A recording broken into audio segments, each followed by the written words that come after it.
योगी सरकार प्रशासन को सुधारने की बहुत कोशिश कर रही है, लेकिन सरकार के कदमों का कितना असर हो रहा है इसे मेरठ में देखा जा सकता है, जहां एसडीएम संजय सक्सेना ने पहले महिला को प्रेम जाल में फंसाया और उसके बाद उसका यौन शोषण किया।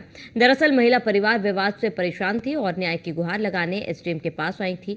पीड़ित महिला न्याय के लिए एसएसपी, डीएम, आईजी के ऑफिस का चक्कर लगाकर थक गई थी, लेकिन एसडीएम संजय के खिलाफ अभी तक कोई कार्रवाई नहीं हुई। यहां तक कि एसएसपी दफ्तर पर घंटों इंतजार करने के बाद भी पीड़िता की कोई फरियाद नहीं सुनी। पीड़िता का आरोप है कि पुलिस ने जांच के नाम पर मामले को ठंडे बस्ते में डाला है और पिछले 3 महीने से जांच का आश्वासन दे रही, लेकिन जांच नहीं की जा रही।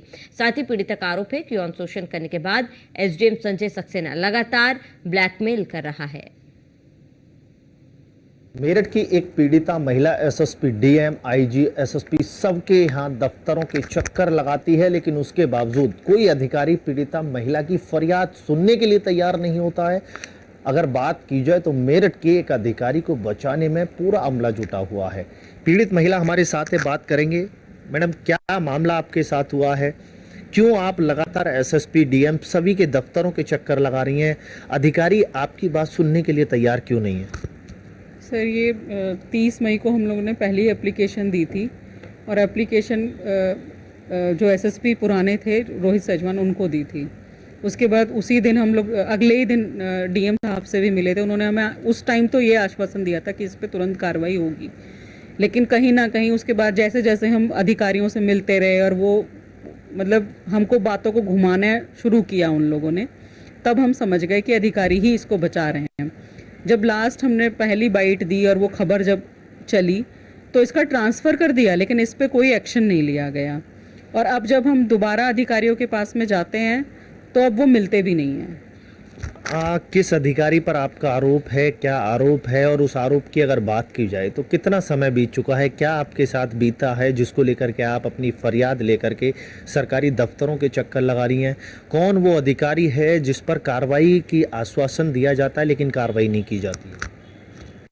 एक तो दीपक मीना ही सर हैं डीएम, और एसएसपी साहब है जिनके पास मैं एप्लीकेशन लेके जाती हूँ, और बचा एसडीएम को रहे हैं। एसडीएम संजय कुमार सक्सेना को बचाया जा रहा है।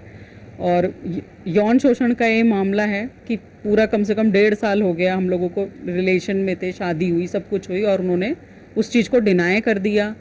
सारे जितने भी मैंने सब कुछ मैंने चैट में सब कुछ एक प्रूफ मैंने दिया, उसके बावजूद भी इस मैटर को दबाया जा रहा है। साहब, आप समझ सकते हैं कि साहब एसी के कमरों में बैठ करके कानून, लॉ एंड ऑर्डर को संभालते हैं, लेकिन पीड़िताओं पर ध्यान नहीं देते हैं। उत्तर प्रदेश के मुख्यमंत्री साफ निर्देश देते हैं महिलाओं की सुरक्षा पर ध्यान दिया जाए, लेकिन मेरठ में अधिकारी ही इस तरह का कारनामा करते हैं कि जो कहीं ना कहीं लॉ एंड ऑर्डर पर सवाल खड़े करता है।